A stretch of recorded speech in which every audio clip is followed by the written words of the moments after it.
우리 앞에 뒤에 옆에 분 한번 보시고 다시 우리 한번 축복 하나님이 함께 하십니다. 한번 축복 한번 하시겠습니다.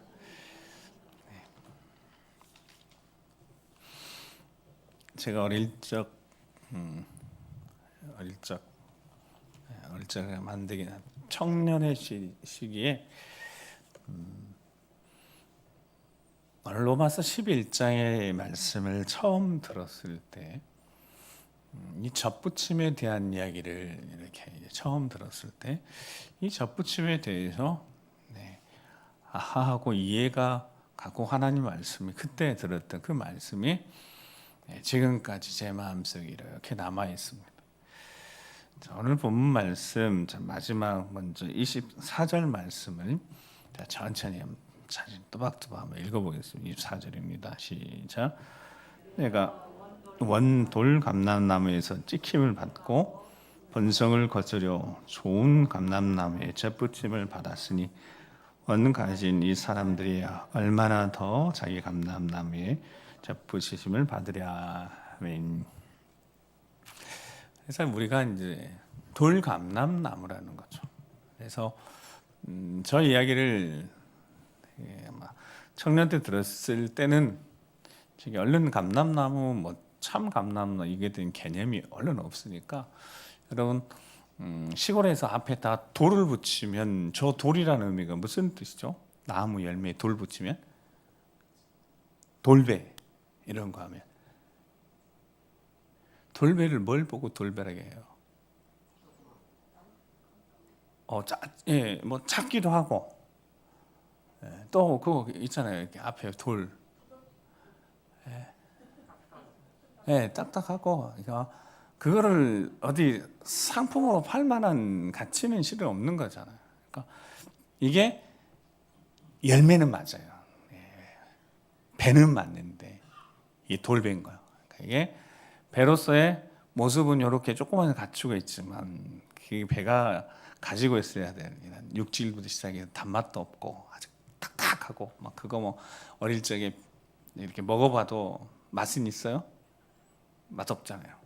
그래서 돌배를 딱 생각나면서 돌감람나무, 그러니까 감람나무는 보통 우리가 생각하는 올리브나무는 버릴 것이 없대요. 올리브 이렇게 짜면 이렇게 꾹지 이렇게 눌러서 이렇게 짜면 엑스트라 버진 그래 첫 번째 나오는 그게 이제 가장 좋은 거고 그렇잖아요.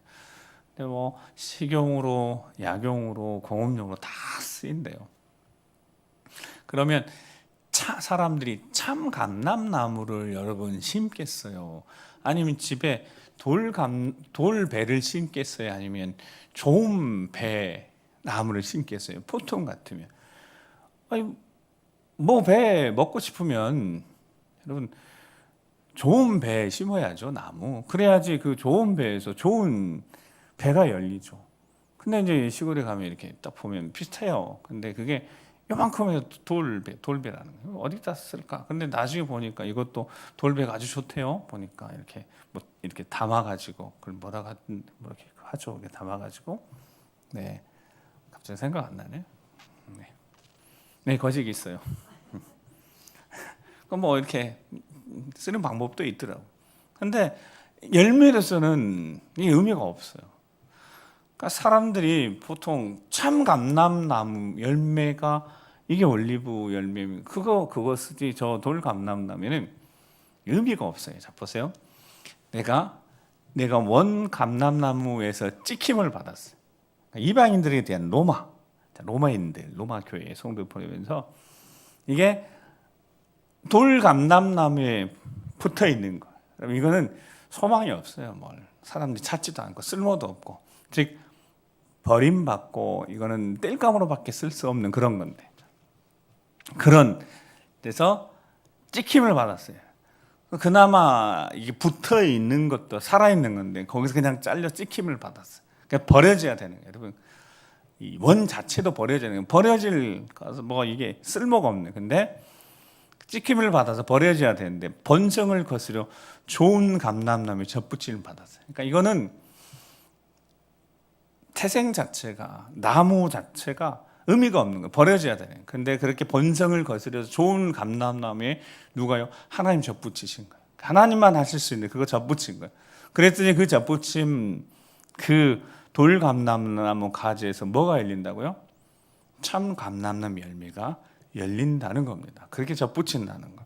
그래서 오늘 본문에 바울 사도가 로마인들에게, 이방인들에게 편지를 보내면서 너희들이 구원받게 된 것은 너희들 자체가, 나무는, 자 보세요, 11장 17절 18절 17절 18절 또 같이 한번 읽어보겠습니다. 또한 가지 열매가 꺾이었는데 돌감람나무인 내가 그들 중에 접붙임이 되어 참 감람나무의 진액을 함께 받는 자가 되었은즉 그 가지들 향하여 자랑하지 말라. 자랑할지라도 내가 뿌리를 보존하는 것이 아니라 뿌리가 너를 보존하는 것이니라. 아멘. 원래 돌감람나무 이거 그냥 찍힘 받아서 땔감으로 밖에 쓸 뭐가 없는데 이 돌감람나무 가지를 참 감람나무 가지에 접붙여야 되는데, 여러분 접붙이기 전에 그 가지를 어떻게 하셨다고 하나니? 원가지 참 감람나무 가지, 거기에 열매가 맺을 수 있는 좋은 참 감람나무 가지를 여러분 잘라낸 겁니다. 그리고 그 잘라낸 그 자리에다 돌감람나무 가지를 접붙인 거예요. 여러분 세상에 이런 어리석음은 없는 겁니다. 여러분 그런 사람이 어디 있어요? 농사진 그런 사람이 어디 있어요? 아니 멀쩡하게 참 감람나무 가지를 왜 잘라내고 거기다가 쓸모없는 돌 감람나무 가지를 접붙이겠습니까? 접붙이면 돌 감람나무 나무에서 참 감람나무 열매가 나는 건 맞아요. 근데 그렇게 할 이유가 없는 거죠. 근데 하나님이 그렇게 하셨대요. 원 가지를 잘라내서, 원 가지가 17절 그 나무의 진액을 이렇게 받아들이니까, 그러니까 놀랍게도 접붙인 돌 감람나무 가지에서 거기서 열매가 맺어지는 거죠. 좋은 올리브 열매가 맺어진다는 겁니다. 이게 하나님이 이런 일을 하셨다는 거예요. 이해할 수 없는 일입니다. 여러분 이건 이해할 수 없는 일이에요. 먼저 택함 받은 이스라엘 백성들이 있습니다. 그 이야기하는 거죠. 자, 바울도 이스라엘 사람들이죠. 베냐민 지파인 거고. 근데 하나님 택하셨어요. 구약은 온통 이스라엘 백성들에 대한 이야기입니다. 무슨 이야기? 하나님이 그들을 사랑하시고 그들을 하나님 말씀으로 훈련시키시고 그들을 통하여서 제사장 나라가 되게 해서 하나님이 어떻게 택하신 자들을 이끌어 인도해 가시는지, 이게 성경의 구약이 하나님이 택하신 백성들을 어떻게 세워가고 이끌어 가시는지에 대한 하나님이 사랑의 교과서 같은 거, 택하신 자들을 향하여 사람이 이렇게 하신다는 건, 때론 사람 막대기 인생 채찍으로 때려서 멸망시키기도 하셨어요. 근데 그 역사가 멸망으로 끝나지 않고 바벨론 70년 동안 포로 잡혀가서 페르시아 제국 바뀌었는데도 하나님이 다시 돌이키시고 다시 불러서 다시 시작해 하시, 이런 하나님의 사랑. 구약은 온통 하나님의 관심이 택하신 백성들 향하여 있습니다. 그런데 하나님이 그 사랑하는 가지, 원 가지를 잘라내신 거예요. 왜요? 그들이 믿지 않으니까. 예수 그리스도 이 땅에 보내신 참 그리스도이신 우리 주님을 그들이 영접하지 않으니까 그 가지를 다 잘라내버렸어요. 그리고 이방인들, 쓸모없는 죽어마땅한 인생들을 그들을 택하셔서 하나님이 구원하셨으니까. 여러분 하나님이 이렇게 하실 이유가 없으신데도 굳이 하신 이유가 알게 하시려고 그랬다는 거예요. 뭘 알게 하시려고요? 아까 18절에 뿌리가 너를 보존한다는 거 알게 하시려고. 근데 뿌리는 어떻게 할 수가 없잖아요. 여러분 뿌리를 어떻게 해요? 뿌리는 바꿀 수가 없는데요. 돌감람나무인 이 가지가 자기가 뿌리를 어떻게 바꿔요? 뿌리에서 주는 것이, 공급하는 것이 그것으로 인해서 나무 가지에 열매가 맺어지는데, 여러분 뿌리가 보존하는데 어떻게 바꿔요? 근데 하나님이 그렇게 하셨다는 겁니다. 하나님의 은혜라는 건 놀라운 은혜라는 거예요. 그래서 로마 백성들에게, 로마 그리스도인들에게 편지를 보내서 하나님의 은혜라는 것, 그 은혜가 어떻게 시작되었는지 로마서 8장 1절 2절에 그러므로 이제 그리스도 예수 안에 있는 자들에게는 뭐가 없어요? 결코 정죄함이 없나니 이는 그리스도 예수 안에 있는 생명의 성령의 법이 죄와 사망의 벗은 너를 해방하였다. 그래서 로마인들에게, 로마 교회 성도들에게, 그리스도 안에 있는 자에게는 이 놀라운 은혜가 주어져 결코 정죄함이 없고, 그러니까 뿌리가 주는 것, 그것으로 인해서 자신들의 인생에 맺어지는 것이 그냥 돌라 감람나무 인생이었다는 거예요. 그냥 버림받고 땔감으로밖에 쓰일 수밖에 없는 인생들. 그 뿌리에서 뭐를 공급하니까 그 뿌리가 뭐예요? 죄악의 뿌리인 겁니다. 죄악의 뿌리들이 계속해서 공급하는 것이 뭐가 되겠습니까? 근데 그리스도 예수 안에 있는 자에 결코 정죄함이 없다고. 예수 그리스도 안에 있는 생명의 성령의 법이 죄와 사망의 보수들을 해방하였다고. 근데 뿌리가 있는데 그 뿌리에서 붙어있는 가지를 하나님이 잘라내신 거죠. 아까 말씀드린 잘라내버렸어요. 그러면 여러분 그 나무의 가지에서 잘렸으니까 그 가지가 어떻게 되겠습니까? 죽는 거죠. 근데 죽이기 위해서 자른 게 아니라 살리기 위해서 참 감람나무에 접붙이기 위해서 잘라내셨다는 겁니다. 그게 하나님의 사랑이라는 겁니다. 택하신 백성들을 버려서까지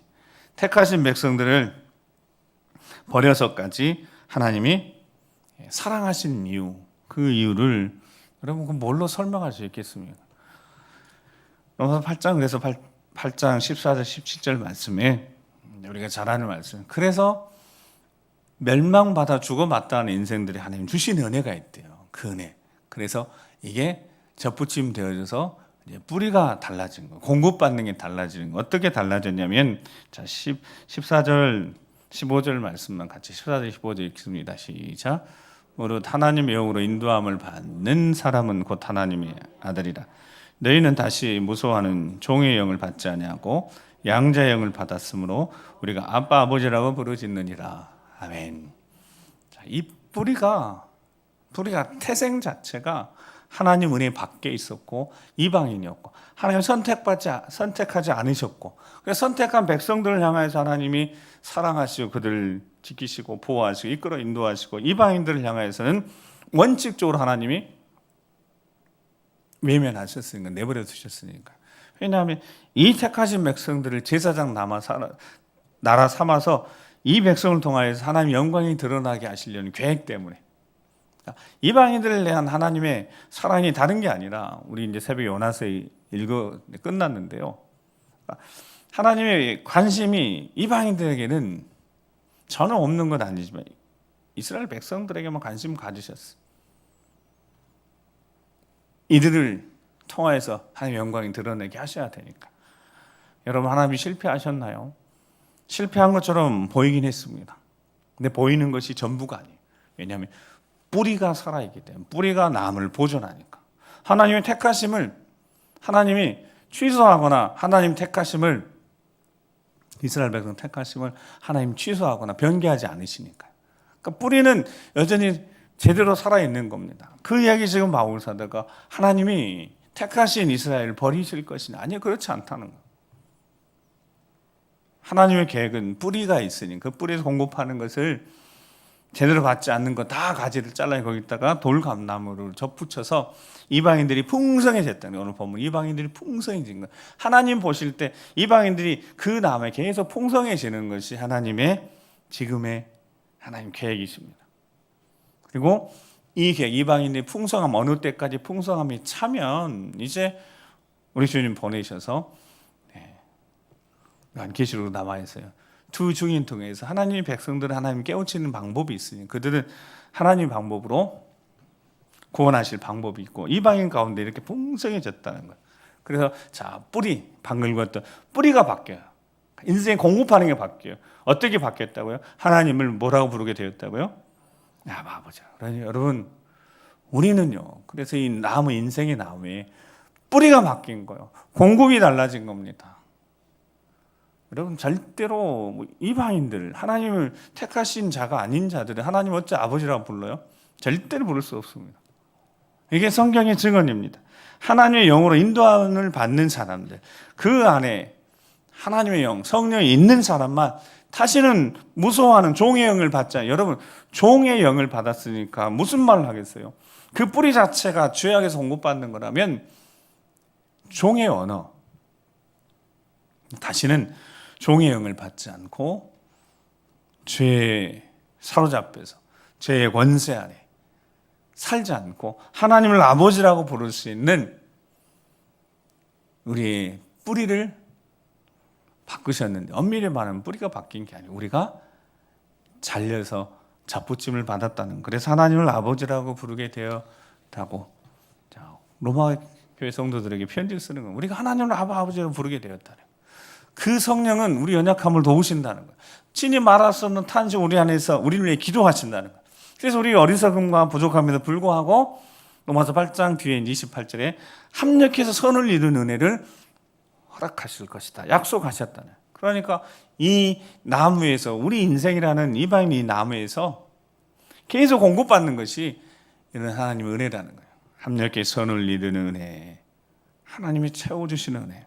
그리스도인이 살아가려면, 그러니까 그리스도인이 살아간다면 우리가 받을 수 있는 사랑, 그 사랑이 영적인, 그래서 아브라함 자손이 된 거죠. 하나님이 택하신 백성들은 이스라엘밖에 없습니다. 하나님 택하신 거 역사적으로. 근데 우리가 영적으로 아브라함의 자손이 되어졌어요. 하나님 아버지라고 부를 수 있게 되어졌어요. 그래서 우리도 하나님이 이스라엘 백성들에게 공급하신 그 자양분을 뿌리에서 다 끌어모아서 올려서 거기 열매 맺게 하시잖아요. 그러니까 보십시오. 구약의 아브라함의 하나님 누구 하나님이라고요? 네? 아브라함의 누구 하나님이요? 내 하나님이 되실 수 있는, 이삭과 야곱의 하나님, 내 하나님이, 구약의 하나님, 내 하나님 될 수 있게 된 것이 이 뿌리에서 계속 공급하시는 은혜가 있으니까, 하나님의 사랑이 계속 공급되어지고 있으니까. 그래서 바르게 신앙생활을 해야 되는 거죠. 그리스도인으로 하나님의 자녀가 되었다면 바르게 신앙 고백을 해야 된다는 거예요. 바르게 신앙 고백. 어떻게 바른 신앙 고백을 하게 되어지냐면, 로마서 10장 9절 10절 말씀만, 로마서 10장 9절 10절입니다. 시작.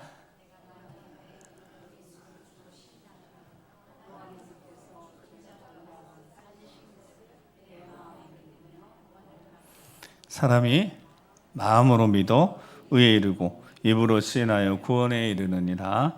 아멘.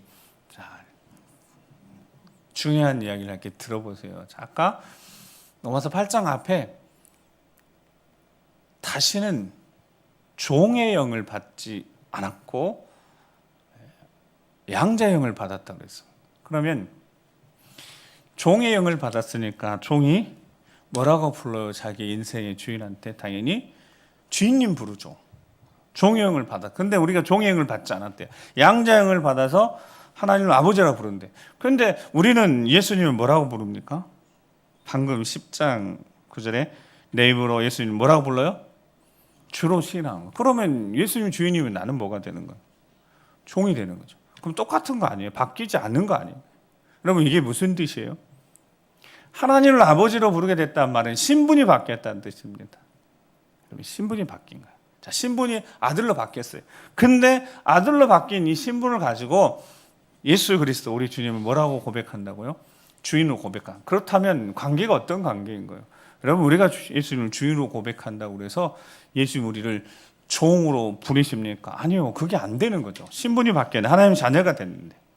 다만 우리는 믿음의 고백으로, 여러분, 주인이니까, 우리는 주의 종이니까. 이게 무슨 뜻이라고 그랬어요? 걱정하지 말라고. 주인이 책임져 주신다고. 종은 걱정할 이유가 없는 거죠. 우리 예수님이 주인이시다. 그래서 만일 내 입으로 예수를 뭐라고 시인하는 거요? 네, 주님이라고 그냥 고백하는 거예요. 그렇다고 우리 주님이 종이 되고 우리 주님이 주인이 되고 우리가 종이 되는 게 아니다. 신분이 바뀌었어요. 다만 어떻게 한다고요? 믿음으로 그렇게 고백하며 사는 겁니다. 예수님 누구라고 고백한다고요? 주인이라고요. 그러니까 주인이니까 주인이시니까 책임지시는 거예요. 동시에 우리 주인 되신 주님 앞에 우리가 하나님께를 죽은 자 가운데 살리는 것을 내 마음의 구원을 얻는데, 자, 마음으로 믿어 의에 이르고 입으로 구원하여 입으로 시인하여 구원을 얻으니까, 자, 그렇게 구원을 얻어서, 자, 그 뒤에 보면 11절 11절, 자, 11절 12절 시작. 성경에 이르되 누구든지 그를 믿는 자는 부끄러움을 당하지 아니하리니 유대인이나 헬라인이나 차별이 없습니다. 한 분이신 주께서 모든 사람의 주가 되사 그를 부른 모든 사람에게 부여하시도다. 아멘. 자, 모든 이들의 예수님은 주인이 되셨어요. 그러니까 우리도 예수님을 주인으로 고백하는데 보니까 그 주인이 되셔서 그를 부르는 모든 사람에게 어떻게 하신다고요? 네, 부여하게 하신다. 여러분, 이 부여라는 단어가 어떤 단어일까요? 세상적인 기준으로 보이는 것으로 그냥 풍성한 부자라는 개념이 없지는 않지만 그것하고 비교할 수 없는 거죠. 그것만 말씀하시는 게 아니에요. 여러분, 부유함을 얻게 되는 거예요. 넉넉함. 가지고 있지 않아도, 여러분 세상의 것을 가지고 있지 않아도 가진 자보다 더 행복할 수 있으면, 아니 가지고 있지 않아도 그것을 가진 자처럼 행복할 수 있으면 꼭 가져봐야 되시겠습니까? 꼭 좀 가져봐야지 그래도 그 기분을 알죠. 아니, 내가 한 50평짜리 아파트를 좀 가져보고 억소리 나는 차를 좀 타봐야지 그 기분을 알지 않겠습니까? 여러분, 그렇게 된다고 해도 행복하지 않을 수 있습니다. 왜냐하면 100억짜리 집이 있거든요. 여러분, 3억, 5억짜리 차가 있거든요. 5천만 원 차를 타다가 1억짜리 차를 타는 순간 5천만 원 차가 거지 같아져요. 이상해요. 1억짜리 타다가 3억짜리 차를 타면 1억짜리가 거지 같아져요. 마찬가지입니다. 그러니까 갖지 않아도 넉넉해지고 감사하면 여러분 되는 거 아니겠습니까? 여러분, 그리스도 안에서 우리가 그렇게 될 수 있다고. 왜 그렇게 돼요? 보이는 게 전부가 아니라 우리 하늘나라의 소망을 갖고 살아가는 사람들이니까, 하나님의 택하신 자들이니까, 하나님을 아버지로 부를 수 있게 되어졌으니까, 예수님을 주인으로 고백하게 하게 하셔서 우리 인생의 주인 되신 우리 주님, 우리 삶을 끝까지 인도하고 계시니까. 그런데 그 하나님을 소유하고도 하나님의 택함을 받고서도 넘어진 자들이 있었다니까요. 그들이 누구예요? 그들이 유대인들, 이스라엘 백성들. 그래서 로마서 11장 앞에 11절 12절 보면 그러므로 내가 말하노니 그들이 넘어지기까지 실족하였느냐? 그럴 수 없느냐? 그들의 넘어짐이 넘어짐으로 구원이 이방인들에게 어떻게 해요? 이르러. 그러니까 그들이 넘어졌어요. 누가? 하나님 택하신 이스라엘이 넘어진 거예요. 그러니까 구원이 누구에게 이르게 됐다고요? 이방인들에게. 참 감나무 가지들이 다 잘려지고 거기에 다 이 돌감나무들 다 접붙인 거예요. 여러분, 그러니까 이 나무를 상상해 보세요. 이렇게 좋은 나무, 열매 맺는 나무가 있는데 가지를 싹 잘라버렸어요. 거기다가 여러분 접붙이면 접붙임 자리가 혹시 아셔요? 접붙임 자리가 어떻게 돼요? 아십니까? 이렇게 잘라놓은 거 접붙인 자리가 어떻게 돼요? 그게 이제 진액에서 이거를 살려내는 진액에서 이렇게 막 안 예뻐지잖아요. 안 예뻐지잖아요. 그러니까 이렇게 된 거예요. 그들이 넘어졌어요. 근데 이방인들에게 구원의 은혜가 이렇게 일어나게 한 겁니다. 하나님이 이스라엘을 시기나게 하시려고. 그래서 12절에 읽었던 본문에 그들의 넘어짐이, 누구의 넘어짐이? 택하신 이스라엘 백성 넘어짐이 세상의 풍성함이 되었다는 거예요. 그들의 실패가 이방인들의 풍성함이 되었대요. 그러면 하물며 그들이 충만해지면, 자, 하나님은 택하신 백성들이 정신을 차리고 예수를 구주 영접하게 되면 그들이 더 구원이 풍성해질 것이라는 말씀인 겁니다. 자, 근데 누군가의 넘어짐, 여러분, 사람이 살면서 인지상정이라고, 어떤 게 인지상정이냐면 사람이 잘 되는 거 보면, 여러분, 남들이 잘 되는 거 보면 행복하시죠? 박수 쳐주고 싶고 잘한다 잘한다 잘돼. 여러분 혹시 그러십니까? 남들이 잘 되는 거 보면 인지상정이 어떤 게 인지상정이냐, 마땅히 마음에 어떤 생각이 드냐면 그냥 축하는 하고 싶은데 마음 저 한구석에 별로인 게 인간의 마음 아닐까요? 이게 그 인간의 속성 아니에요. 자, 누군가가 넘어졌어요. 근데 그 넘어짐이 내가 잘 되는 일이에요. 누군가가 실패했어요. 근데 그게 나한테 잘 되는 거예요. 여러분, 그런데 그거를 즐겁고 좋아하고, 야, 남이 넘어지고 남이 실패했는데 좋아할 수 있다? 그런 사람 보고 뭐라고 그래요? 속이 배에 꼬인 사람 보고 그렇잖아요. 예수 믿는 사람은 그리스도인들, 우리는 하나님의 자녀가 됐잖아요. 택하신 이스라엘이 넘어졌다니까요. 그들이 실패했다니까요. 그래서 우리가 구원받았어요. 그러면 넘어지고 실패한 이들에 대한 우리가 어떤 마음을 솔직히 가지고 있어야 됩니까? 그렇죠. 기본적으로 가지고 있는 마음, 불쌍히 여기는 마음이 있어야죠. 그들이 넘어져서 내가 살았고, 그들이 실패해서 내가 성공했고, 그들이 잘못돼서, 그들이 잘려서 내가 접붙임을 받았는데 당연히 어떤 마음을 가져야 되냐고요. 이게 그리스도인들의 마음인 거죠. 우리가 그냥 하나님 은혜로 하나님 자녀 됐습니다. 십자가 은혜로 구원받았습니다. 그러니까 이게 너무너무 감사한 거예요. 그 은혜를 생각하면 바울 사도가 지금 로만 교회에게 편지를 보내면서 11장에 하는 말이 그거예요. 자, 그들이 넘어짐과 실패가 우리가 살게 되어졌으니까 그들 향해서 예수 그리스도가 이 땅에 오셨는데, 그 땅에 오셨는데, 구원자로 오셨는데, 메시아로 오셨는데 믿지 않고 있잖아요. 지금도 외면하고 있잖아요. 그들을 향해 어떤 마음을 가져야 될 것인가? 내가 택함 받았으니 하나님 앞에 정말 감사하고, 자, 21절, 22절 말씀 읽고 이제 정리합니다. 21절, 21절입니다. 21절, 22절 시작. 하나님 원 가지들도 아끼지 아니하셨은즉 너도 아끼지 아니하시리라. 그러므로 하나님의 인자하심과 준엄하심을 보라. 넘어지는 자들에게는 준엄하심이 있으니 너희가 만일 하나님의 인자하심에 머물러 있으면 그 인자가 너희에게 있으리라. 그렇지 않으면 너도 찍히는 바 되리라. 아멘. 다 정리하고 뒤에 보세요. 너에게 뭐가 있어야 돼요? 우리 안에 긍휼히 여기는 마음이 있어야 되는 거죠. 쓰러지고 실패해서 내가 구원받았고, 내가 살아났고, 내 삶의 뿌리로 공급받는, 하나님의 은혜로 공급받는 풍성한 열매가 맺어졌으니까 우리도 긍휼히 여기는 마음, 인자하심이 있어야죠. 넌 넘어지면 안 되는 거. 어떻게 넘어지는 거? 교만해서. 하나님 말씀합니다. 원가지도 아끼지 않으셨어요. 근데 그 원가지 잘리는 거 붙은 이 감람나무, 하나님이 단호하시죠.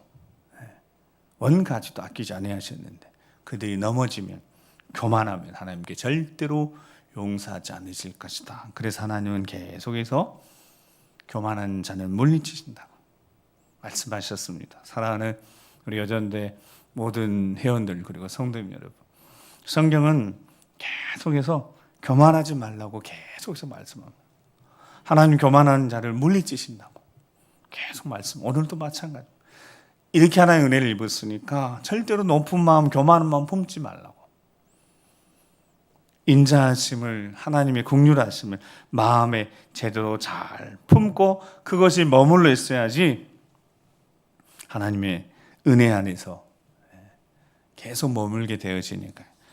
신명기 4장 말씀에 보면 이런 말씀이 있습니다. 4장 4절에 보면요, 오직 너희 하나님 여호와께 붙어 떠나지 않는 너희는 오늘까지 다 생존하였느니라. 뭐라고요? 여호와께 붙어 떠나지 않는 이들만 생존한 겁니다. 단단히 하나님 말씀을 딱 붙들고 붙잡고 말씀대로 살아서 그들이 살아난 거예요. 그 앞에 보면 40년 동안 광야를 지나고 모압 평지에 도달했습니다. 이제 가나안 땅만 들어가면 됩니다. 요단강 건넌. 근데 거기서 모압 여인을 따라갔다가 바알 보올에게 우상에 절했다가 24,000명이 전염병으로 죽었던 참사가 일어났습니다. 그리고 한 말이 그게 사절입니다. 하나님께 붙어 떠나지 않는 자만 살아나는 겁니다. 이 마지막 때 우리가 어떻게 은혜를 받았는지, 무조건 다 은혜 받았다고 이제 감사할 거야 아니.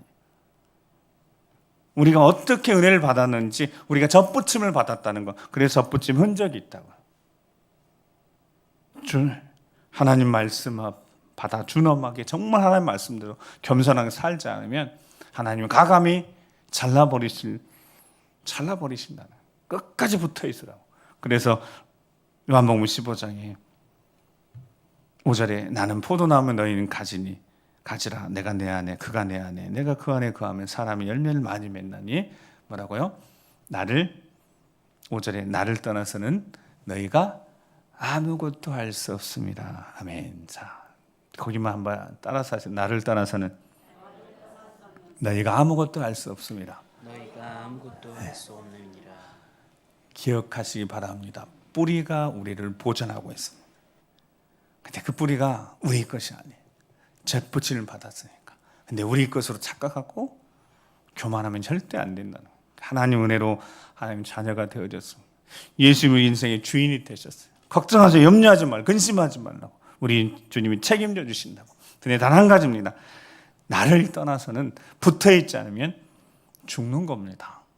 원가지도 아끼지 않으셨으니까.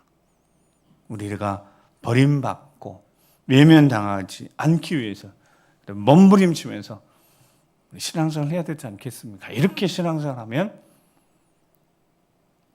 스스로 속여서 우리가 우리 자신을 다 무너뜨리고 말 테니까요. 다시 한번 영적으로 다시 무장해서 예배의 자리, 기도의 자리, 섬김의 자리 잘 섬기시면서 우리 끝까지 버티고 견뎌서 열매가 맺어서 마지막 날에 우리 주님 앞에 내세울 수 있는 열매를 맺는, 자, 열매를 맺는다는 뜻이 뭐라고 그랬어요? 버티고 견디는 거라고 했어요. 끝까지 버티고 잘 견뎌서 우리 모두 다 승리의 영광을 누리기를 주 이름으로 축복합니다. 기도하시겠습니다. 거룩하신 아버지 하나님, 하나님 말씀 우리를 단단히 묶어 주시옵소서. 떨어지지 않게 하시고 붙어 있지 않으면, 떨어지면 멸망받을 수밖에 없다는 사실 기억하며 젖붙임을 받았으니 몸부림치며 예배자를 지켜내며 기도자를 지켜내며 헌신자를 지켜내며 우리 주 예수 그리스도 이름에 사로잡혀서 믿음으로 제대로 잘 살아내서 우리 살려내고 자녀들 다음 세대 잘 살려내는 거룩한 하나님 자녀를 될 수 있도록 이끌어 인도하여 주시옵소서. 함께해 주실 것을 믿고 감사드리며 존귀하신 우리 구 예수 그리스도 이름으로 기도드립니다. 아멘.